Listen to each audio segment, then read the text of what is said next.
네, 요즘 뉴스의 중심에 서 있는 두 인물, 한동훈 법무부 장관과 이준석 전 국민의힘 대표 이야기로 시작을 해볼까 합니다.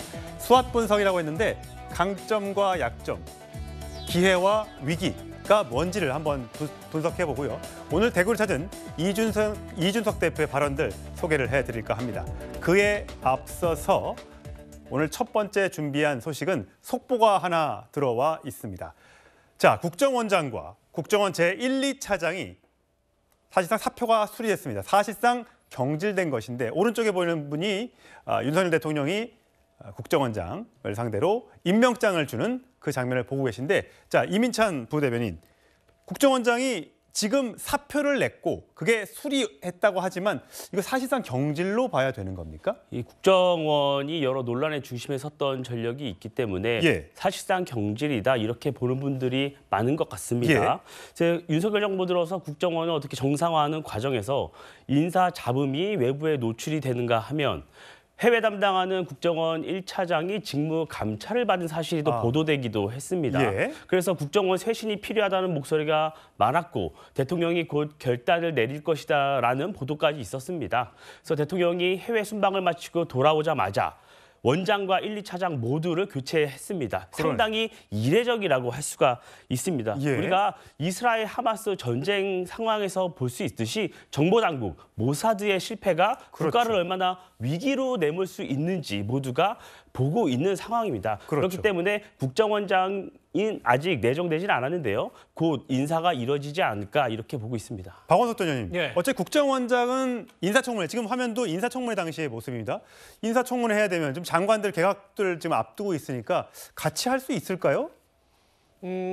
아무래도 국정원장 그 후임 인선이 조금은 더 빠르지 않을까 싶습니다. 왜냐하면 정보기관의 특성상 수장 자리를 오래 비워놓기는 어렵고, 물론 이제 1차장, 2차장이 임명이 됐기 때문에 대행 체제를 가져간다 하더라도 가급적 공백을 빨리 메우는 게 좋지 않겠습니까? 그런 점에 미루어 봤을 때 지금 12월에 예정된 그 내각 개편하고는 별개로 국정원은 조금 더 빨리 진행될 가능성이 있고, 이미 뭐 후임인 선거 관련돼서 이런저런 함합평들이 나오는데 어떤 분들이 거론됩니까? 일단 뭐 김용현 그 경호실장도 거론이 되고 있고요. 그 외에 또 뭐 거론되는 분들이 있는 것 같습니다만, 어쨌든 국회 인사청문회를 거쳐야 된다는 그런 이제 이 필수적인 전제가 있기 때문에 대통령께서도 막판에 이제 고심을 좀 하지 않을까 싶고, 지금쯤 아마 이제 사전 검증이 진행이 되고 있을 가능성이 굉장히 높은데요. 어쨌든 국회에서 그동안에 그 인사청문 과정에서 국무위원 후보자들을 포함해서 여러 차례 잡음이 있었던 전례가 있기 때문에 가급적 그런 걸 좀 최소화하고자 여러 검토가 있지 않을까 싶습니다.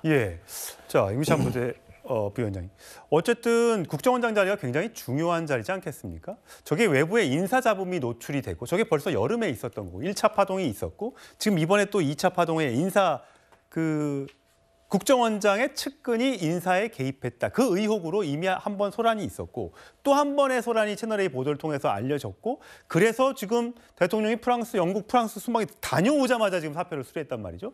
이거에 대해서 국민들이 좀 불안해하겠다는 생각도 듭니다. 사실 좀 늦었죠. 지난 6월에 인사파동이 있었잖아요. 그때 인사를 제거한 이후에 다시 인사가 번복될 정도로 1급 승진 관련해서. 그때 A씨라는 분이 이게 사실은 이제 그 적폐청산의 후유증일 수 있어요.